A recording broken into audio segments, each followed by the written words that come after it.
Live from the Colorado Festival of Horror, Smurf here with the stunner of the squared circle. I am talking to none other than Monique Dupree. Hello, how are you? I'm well, thank you. You are the first one out of the gate for Colorado Festival of Horror, COFOH 2022. Absolutely. Thank you for taking your time out, Absolutely. coming, hanging out. You have things to do tonight. Yes. First out of the gate, you got a shitstorm to go and see. Yes, I got a whole shitstorm to go do. So explain shitstorm to me, because this is, I mean, What? I haven't seen the trailer. Are you asking me I am asking you. to explain Shakespeare's Shitstorm to you? Yes. Okay. Whale shit. That is the first word that comes to mind. Is that, well, shit, okay. I like that. Well, it is loosely based on Shakespeare's The Tempest. And I actually played Caliban. Now, Caliban was originally played by a black man. Right. But Lloyd was like, you know, I think you're strong enough to play this as a black woman. Mm-hmm. And I was like, cool, right let's on. do this, you know, because, you know, the wrestling thing, all of that stuff. Right, we'll get to that. So so it's a crazy movie. I don't want to give away too much, but I will say whale shit. Well, shit. Yep. Well, shit then. Well, shit then. See, shit you then. did that. What, I mean, Lloyd Kaufman. Yes. Oh legend. Yes, he is. And I'm honored. And he is probably one of the most prolific people in the world of horror. Yes. He's been doing this forever. 76? Is that the age number? And this man still is going just all over the place. Right. He is responsible for my career in horror. If it wasn't for him and Debbie Rochon, I don't think that I would have gotten an opportunity to do over 100 films to date. He started that for me, and I will be forever grateful for that. What out of all of the works that you've done with him it stands out the most? I mean, besides Shakespeare's Shitstorm. But I will say, and I mean, I'm proud of it, but at the same time, it was the first and last time I ever did it for anybody. Return to Nukem High, a.k.a. Volume 2. He asked me to be in that project, and I said, sure, do a cameo.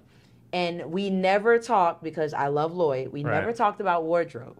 We only talked about what was needed of me. Right? The day before, I find out that my wardrobe is a towel around my arm. And that is it. Well, at least the arm stayed dry, I guess. And I said, oh, is this topless? No, this is completely nude. But you'll be covered in blood, so don't worry about it. And I said, well, shit. All right, well, this is Lloyd. This is Lloyd. And this is Trauma.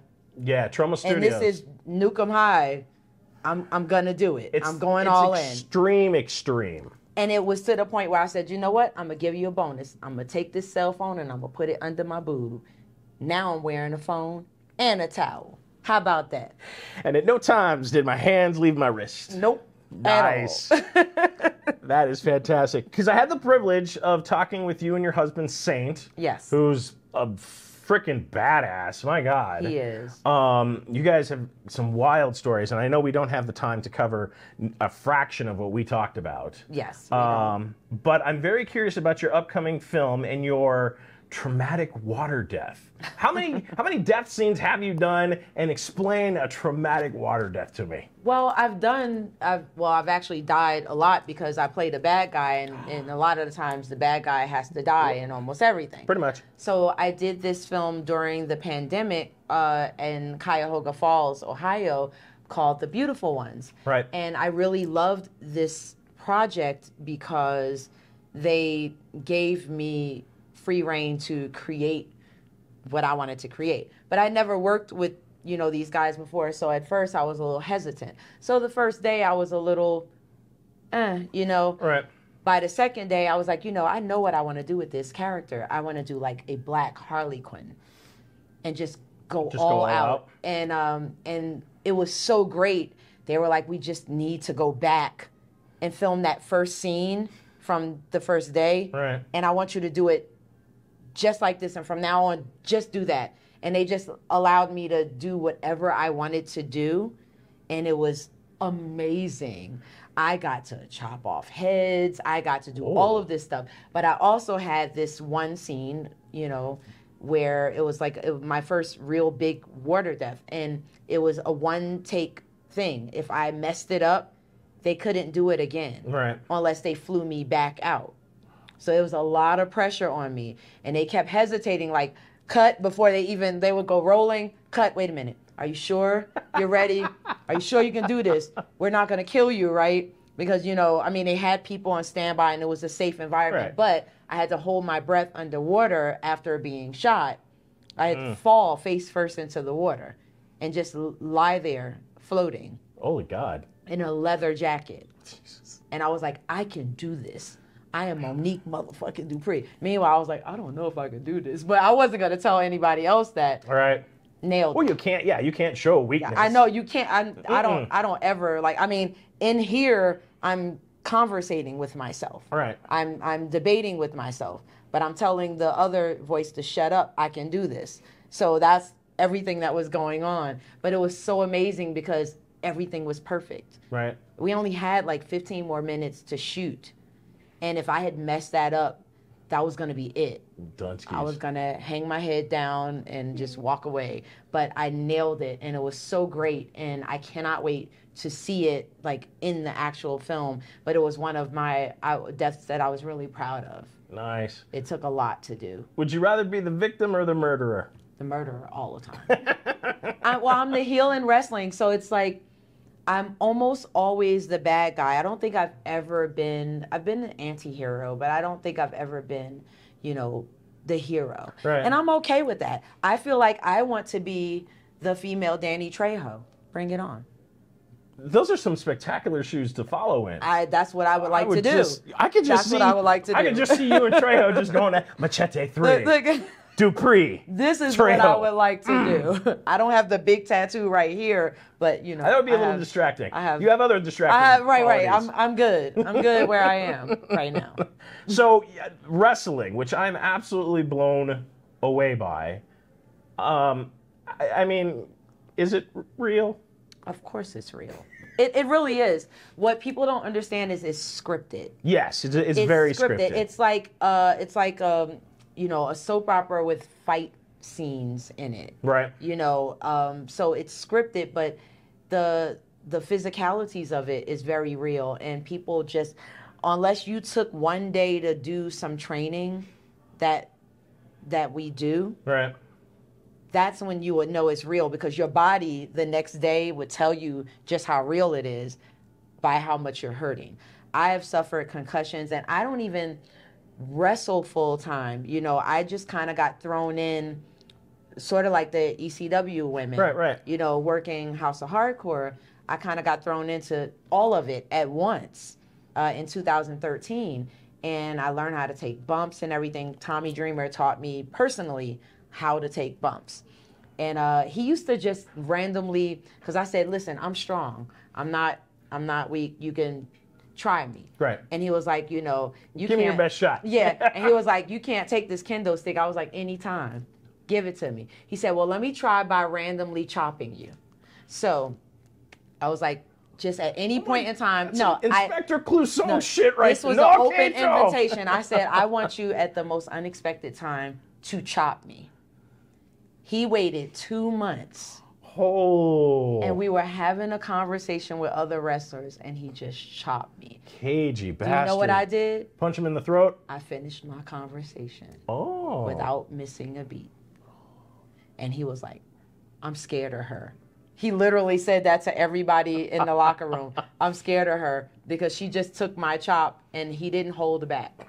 So I've learned from the best. I've learned from all of the ECW guys. Right. You know? My first time in the ring was with Sandman and Blue Meanie. And Guido. Guido. Dang. Yes. Damn. All three of them. So I've learned from the best, and I love that business, and it's nothing like professional wrestling. It's nothing like acting. It's nothing like it in the world to me. Right. So is there a preferred? I mean, do you miss the wrestling aspect? Because you miss it. So much shit going on between your husband and your daughter, who's an amazing artist. Yes, she is. she is so much, well, as my husband would say, she is so much better than he is now, but he is the teacher. And you expect for, you know, the kids to be better than and to go leagues above. But I do miss wrestling. And the only reason why I hadn't been doing it is because the company I worked for, mostly House of Hardcore, became defunct after COVID hit. Right. And because we are an indie company, we didn't want to risk having people gather at a show and, you know, people getting infected and stuff with COVID. Right. There were people that did that anyway, but Tommy has a conscience. So he was like, I can't do this without making sure everybody is safe, or as safe as he can make it. So he just preferred not to throw shows. So I've been helping him run the podcast in the meantime. He has a House of Hardcore podcast. Right. I still run the social media and the podcast and stuff, but I miss walking out there and hearing people boo me. Somebody spit on me once. Oh my God. And I just like walked up to them and threw my boobs in their face and just motorboated them. It was the best night. It was the best night. Took me right out of my game on that one. Wow. I did. I mean, inside I was like, this is so gross, but you're live, right?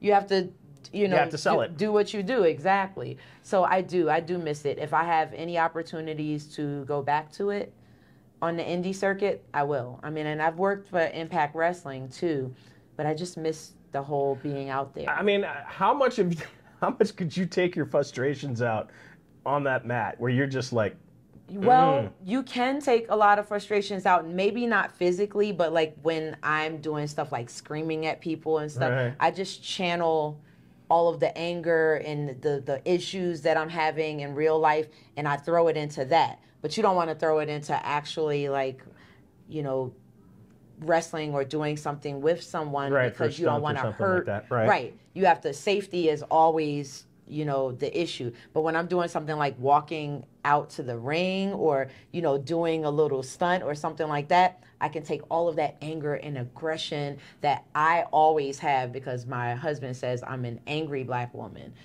I don't know why he says that. Maybe it's because sometimes our kids aggravate me just a little bit. But yeah, you got 10 of them. I'm sure they more than aggravate your ass. I do. But it's a great way to actually channel that.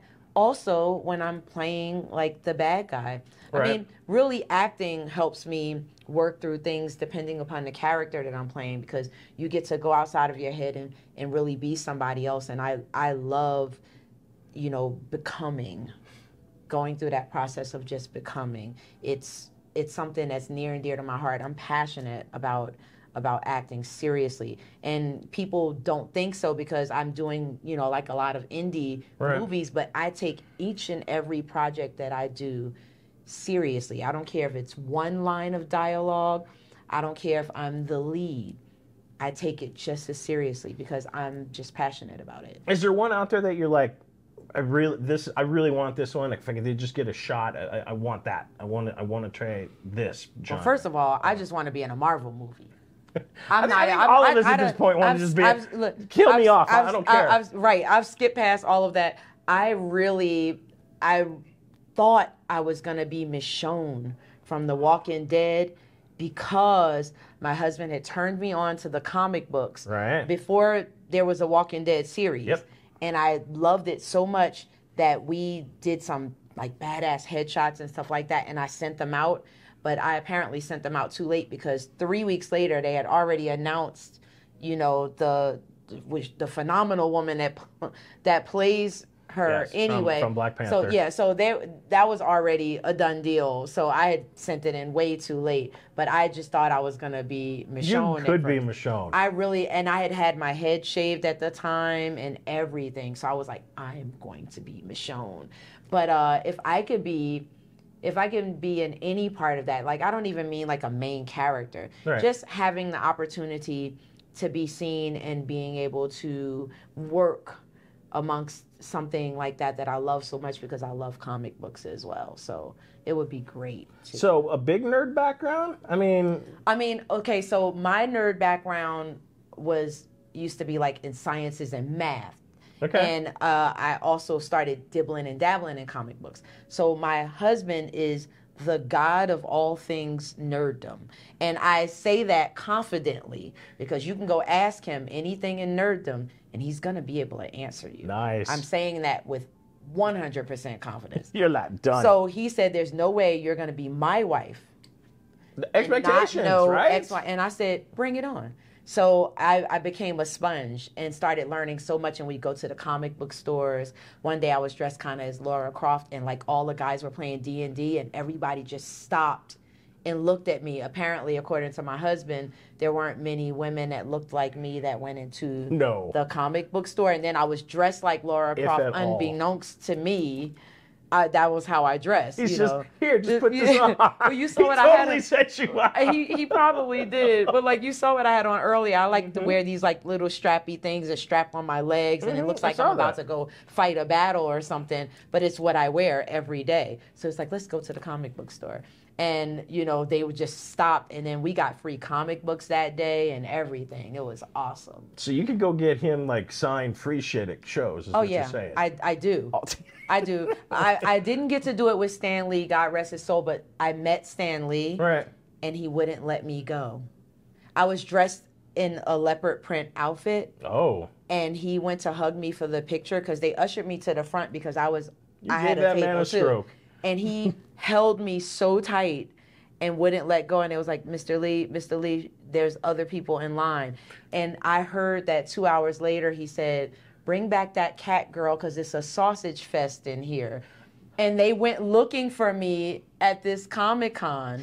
Oh, my God, I love Stan. I cannot make this up. Oh, my God. And they found me. He was on the golf cart, and they brought him to me, to my table. It was me and Tommy. Right. So Tommy Dreamer was there. He witnessed all of this stuff. And he brought him over in a golf cart, and he talked to me, and he waved at me and smiled at me. And I was just like, it's such an honor to meet you. And he was just like, he was just smiling at me. He didn't even say anything. He didn't respond. You made that man catatonic. He was amazing. That was amazing. And I hold on to that in my story because it's so That great. is spectacular. And Stan's such a fun guy, too. So I can totally see that. He is. When he held me so tight, I said, uh-oh, maybe I shouldn't have hugged him. I don't know. Like, he really did. I didn't want to leave either, to be honest. I wasn't trying to, like, move away. Right. I was like, I'll just stand here and talk to you. What you want to talk about?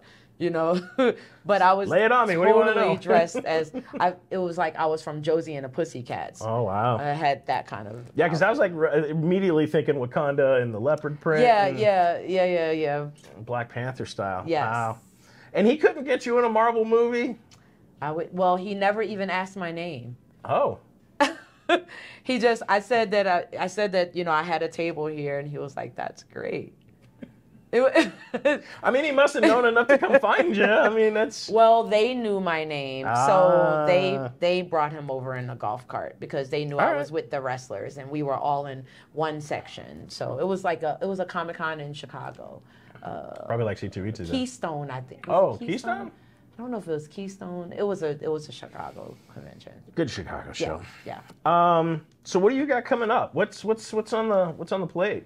Well, I've been doing a lot of promoting my family. Right. I've actually been making jewelry lately, which has become a kind of a new passion that I'm doing. And I actually have a couple of people. I don't know yet. I haven't sealed the deal. Right, but I have a couple of. Don't want to jinx it. I'm not, but I have a couple of movies that want me to make some stuff for them. Great. Like costuming kind of things. And I'm also waiting for, I have like maybe 4 or 5 movies coming out next year. All right. That's really great because it stopped during the pandemic and people stopped kind of like editing and all of that. I don't know what was going on, but I know that I have a lot of movies coming out. One called Witch Trials that I'm with Tommy Dreamer and Just Incredible and like a whole bunch of other wrestlers are in that. And of course, The Beautiful Ones. Still promoting Shakespeares Shitstorm. And I'm praying to get into a show in Texas for wrestling. So I would love to see. I mean, I'm just you're ready. just I'm a ready. Stunner in in the squared circle. I'm telling you. I you. watched some of your highlight reels. Yeah. And my God. I appreciate it. My favorite was going against The Beautiful Ones with my daughter, and we didn't get to wrestle, but we, you know, we did this incredible spot. I love the beautiful ones. Right. I love them, and I think that they're very underrated as a tag team. Yeah. And we got to go up against them and to be like kicked out of the ring by them. It's so weird to say to be thrown out of the ring by this person is an honor. She just kicked the shit out of me, but it's true. It's so true. I was like, Velvet Sky threw me out of the ring. This is amazing. Well, and I keep telling, like Riddick, who created Final Destination, I keep telling Jeffrey Riddick, just put me in there. I don't even want lines. Just kill me. That's what I'm saying. I just want to die. I would love stuff like that. Like Yes. I'm saying, you can throw me down the steps. Yes. I started learning to do my own stunts and going to people privately. And at almost 48, I feel like I'm in better shape and more capable of doing those things than I've You're ever wiser. been able to do. You're smarter. Before. You know your body a lot better. Yeah. And you're Plus, like, nope. I'm actually stronger. I'm stronger than I mean, I've birthed 10 children. It's kind of a kind of a thing, you know. It is kind of a thing. That really is not. I mean, that is like a unique window that only you can say. But that's why Tommy Dreamer hired me to manage his business, is because he said, you are the ultimate multitasker. You are. And I was able to actually show him that I was able to take what I do at home and bring it to his business and help it flourish. Right. So, yeah. So if WCW called, you'd be on the next plane to LA or whatever. I sure would. Texas or wherever. I sure is. Where we going? Wherever we going, that's where I'm going. Any of those companies. And I love being a valet, and it's so undersold these days. But I love how ECW, you couldn't name a wrestler really without their companion, without the valet that helped make them. And that's what I love doing. That's one of the things that I love doing. I've wrestled, yeah, but as a valet, to accompany a person to the ring and to be their other half, to push them up or to put them over, so to speak, right. That's what I love. I mean, the two standouts for me are Miss Elizabeth, of course, with Macho Man. And that's who I grew up admiring. Right. Admiring. And Stacy Keibler. Yes. I mean, my God, that girl was just... She was fun. Yeah, she was the other end of the spectrum to me. It was like from Miss Elizabeth. It was. But I admire both of them. But Miss Elizabeth was the one that I grew up going, I'm gonna do that one day. And then I got to live that dream with my daughter, walking side by side down the ring with my daughter. I think we may be the only mother-daughter valet team. I mean, that must have been like one hell of a charge. It was, and he named us the Double D Duprees, even though neither one of us are Double Ds. It's so far beyond that, but it's like, but they're not even close. He coined us the Double D Duprees, and we would do everything like with our boobs, like when we like knock somebody down or knock somebody out, we would just do our little team motorboat and stuff like that, or do the boosh. You know, that was like our thing that we would do. And the first time I think we did that was on Impact.